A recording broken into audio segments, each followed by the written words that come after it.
Hey, I'm Michael Smith, CEO of Bluefield Realty Group, and today we're continuing our series on how your credit score is calculated. Now, we've already covered payment history and amounts owed, and today we're talking about length of credit history. And although this only makes up 15% of your potential points, it's still a very important part of how your credit score is calculated.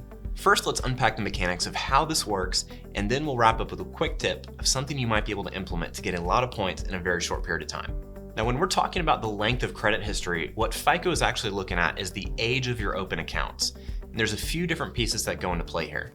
The age of your oldest account, the age of your newest account, and most importantly, the average age of all of your open accounts. All else being equal, someone who has 7 years as their average length of credit history is gonna have a higher score than someone who might have 1 or only 2 years on average. Now, the basic premise here is that the longer your accounts have been open, the more time and experience you have managing your credit, and thus you'll present a lower risk to creditors. Now, if you're just getting started on your credit building journey, it can be important to open several accounts as quickly as possible.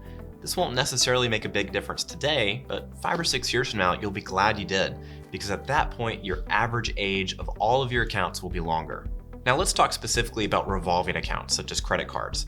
Now, let's say you've been going through the process of paying off your debt, and you've paid some cards down to zero. It might be important for you to keep these accounts open, even if they no longer carry a balance. For example, let's say that your average age of accounts is currently 5 years, and you've just paid off a card that's been open for 10 years.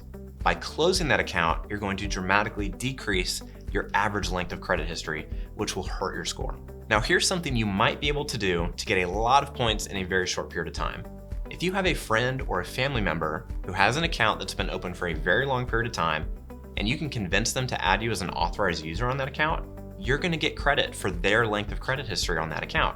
So for example, if your average age of credit is currently 3 years, but your parent has a credit card that's been open for 25 years and they add you as an authorized user, now that account gets factored into your average. However, before you go through the process of adding yourself to this account, it's important to look at the percent utilization on this card. Now, if you'll remember from last week, that is the balance as a percentage of the credit limit. So adding yourself to this account might actually do you more harm than good. Because while you might gain some points in your average length of credit history category, which is 15% of your potential points, you might actually lose more than you're gaining in the amounts owed category, which makes up 30% of your potential points. This has been a brief overview of length of credit history. Now, next week, we're gonna cover credit mix and how that impacts your credit score. In the meantime, if you're ready to put together a game plan to increase your score and find the right house, feel free to call us or shoot us an email and we'll connect you with one of our top agents. Thanks so much for tuning in, and we'll see you next week.